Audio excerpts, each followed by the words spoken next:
France Inter, le 7-9 de Patrick Cohen. Le traité budgétaire européen en débat dès demain à l'Assemblée nationale et toute la semaine sur France Inter, ici même, entre 8h20 et 9h. C'est donc vous qui ouvrez le feu. Bonjour Jean-Luc Mélenchon. Bonjour. Vous étiez dans la rue hier après-midi avec plusieurs dizaines de milliers de personnes pour dire non au traité, mais avec pas mal de slogans hostiles au nouveau pouvoir. C'était une manifestation anti-Hollande ? C'était pas le sujet. Sur ce dossier du traité européen, clairement, nous sommes dans l'opposition au traité. C'est d'ailleurs le traité commun de l'UMP et du PS. Il faut quand même mettre les choses à leur place. Non, mais bon, quant sur cette affaire, à la tonalité de la manifestation, je parlais de slogans, de pancartes qu'on a tous vus dans les reportages hier et qui étaient hostiles à François Hollande. Vous avez surtout vu celle-là, mais il faut avoir une vision d'ensemble. François Hollande fait une erreur à nos yeux terrible. En signant ce traité, qu'il avait voulu renégocier, disait-il. Il est incapable de nous dire quelle ligne, quel adjectif, quel verbe il a pu faire changer depuis que le traité a été signé par Nicolas Sarkozy. D'ailleurs, la droite se moque de lui en disant « mais on est très content, hein. Vous signez, vous allez faire voter le traité de Nicolas Sarkozy ». Voilà. Alors après, c'est pas quand même ça le plus important. C'est important, hein. Mais le plus important, c'est le mouvement général qui se dessine en Europe, qui nous permet en quelque sorte d'unifier une Europe sociale qui s'oppose à l'Europe de l'austérité.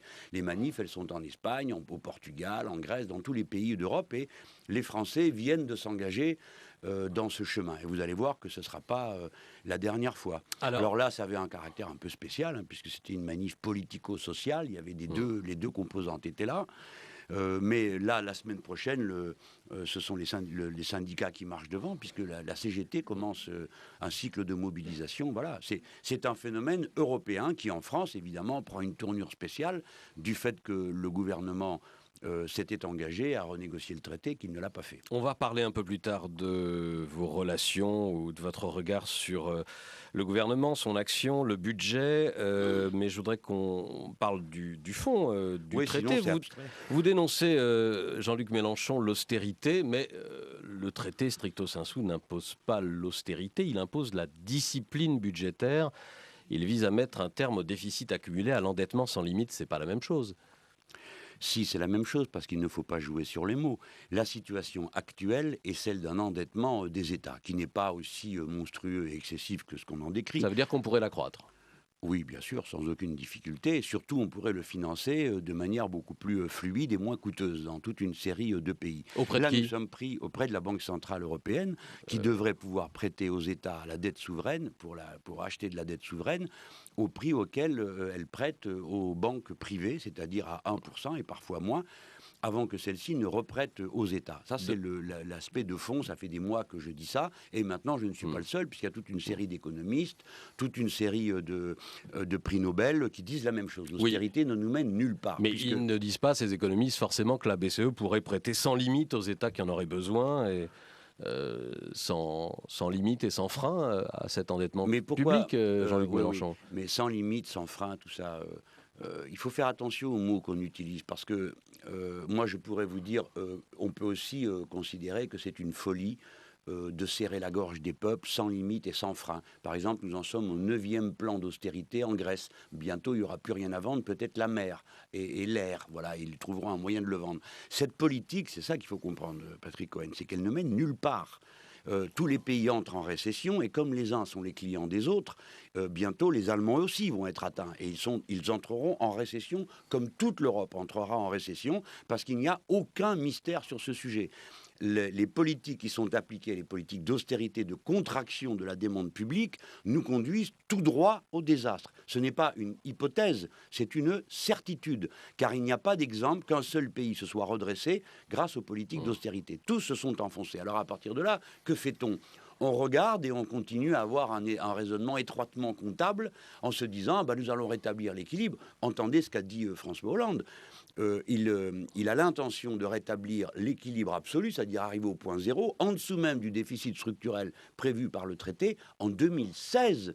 C'est-à-dire qu'il va s'opérer une ponction gigantesque sur l'économie de notre pays, car en France, c'est comme ça. Le premier investisseur, ce sont les collectivités locales et l'État. C'est comme ça en France. Vous pouvez le regretter. Moi, je connais la raison pour laquelle les entreprises privées n'investissent pas plus qu'elles ne distribuent de dividendes, mais c'est en fait, c'est comme ça en France. Donc, par conséquent, nous allons au désastre. Voilà ce que je dis. Rétablir l'équilibre, à vos yeux, ça n'est pas une nécessité, un impératif et un objectif. Je prends un exemple. Si par hypothèse, le gouvernement avait proposé non pas 20, mais 50 milliards de hausse d'impôts sur les entreprises et les plus riches, sans couper dans les dépenses, et tout en respectant les 0,3%, vous auriez applaudi ou pas ?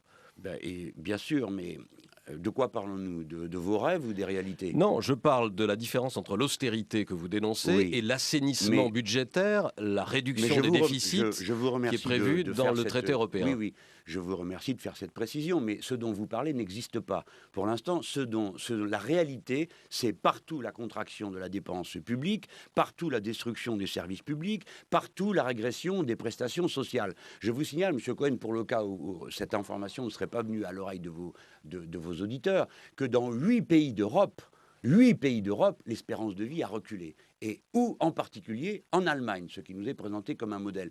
Donc peut-être qu'il serait temps de se rendre compte qu'il y a quelque chose qui tourne pas rond.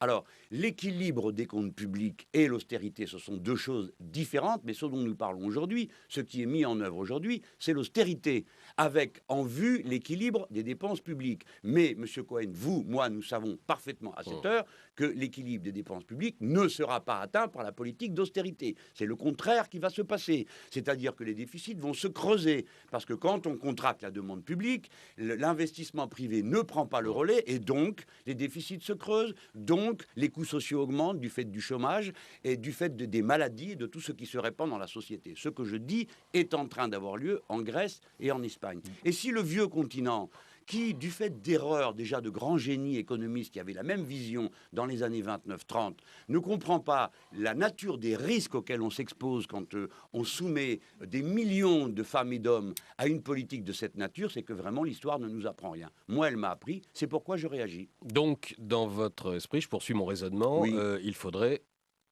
s'endetter davantage, emprunter encore davantage, ou bien parce que certains, c'est ce que je dis. Vous l'avez bien compris. Je vous propose de ruiner l'État et, si c'est possible, d'envoyer le pays à la mer. Oui, vous avez parfaitement compris. Non, certains de vos partisans pensent qu'il faudrait que le pays se mette en défaut, que la France ne rembourse pas toutes ses dettes. C'est pas ma position. D'accord. Ma position, elle est que on doit relancer l'activité. Si pour relancer l'activité, il faut s'endetter, alors il faut s'endetter. Je voudrais que ceux qui nous écoutent, parce que, vous savez, moi j'ai la parole, j'en suis heureux ce matin, mais le reste du temps, c'est un moulin sans fin qui répète sans arrêt la catastrophe de la dette. Savez-vous ce qu'est le coût de la dette dans un budget annuel ?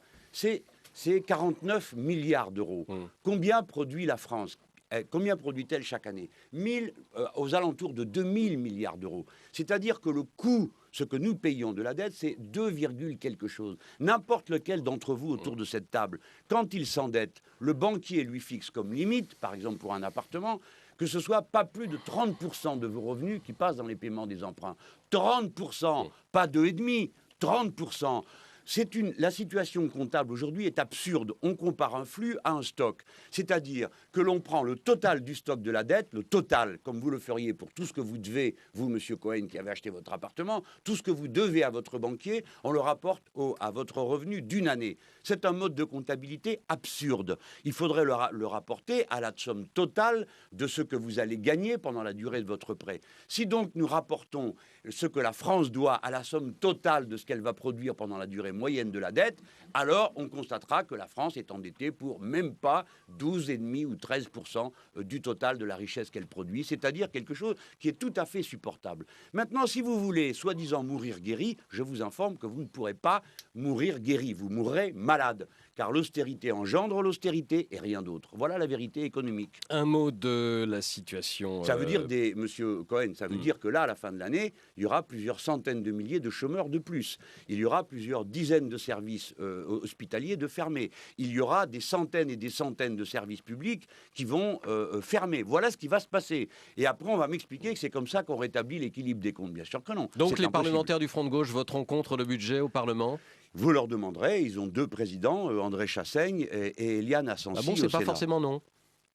C'est-à-dire que c'est les groupes qui décident, puis il va y avoir un débat. Non, Vous mais- êtes terrible, vous. Peut-être que dans le débat, la raison va s'emparer de nos interlocuteurs. Vous savez, le débat, il va durer jusqu'à la fin du mois de novembre. Monsieur Cohen, quelqu'un autour de cette table est capable de me dire que d'ici au mois de novembre, la vie en Europe va être un long fleuve tranquille, que l'Espagne ne va pas faire défaut, que l'Italie ne va pas faire défaut. Il y en a pour combien en Espagne? 790 milliards au total de dettes. Ils doivent encore faire rentrer quelque chose comme 70 ou 100 milliards d'ici décembre prochain. Alors, mes amis, qu'est-ce qui va se passer? Donc ça n'est pas écrit. Eh bien, ça veut dire que d'ici à la fin du mois de novembre, vous allez avoir des débats extrêmement vifs en Europe. Parce que la situation ne doit pas s'analyser dans un seul pays. Elle doit s'analyser par rapport à l'ensemble de ce qui se passe en Europe. À propos de débats très vifs, vous avez Vous allez quelqu'un m'en trouver un. en ligne de mire, c'est le Premier ministre Jean-Marc Ayrault. Alors là, j'ai lu sur votre blog, impayable Jean-Marc Ayrault qui ne cesse de mentir, qui va chercher ses arguments chez Le Pen, un homme qui ne lit rien, qui ne connaît rien, un incapable,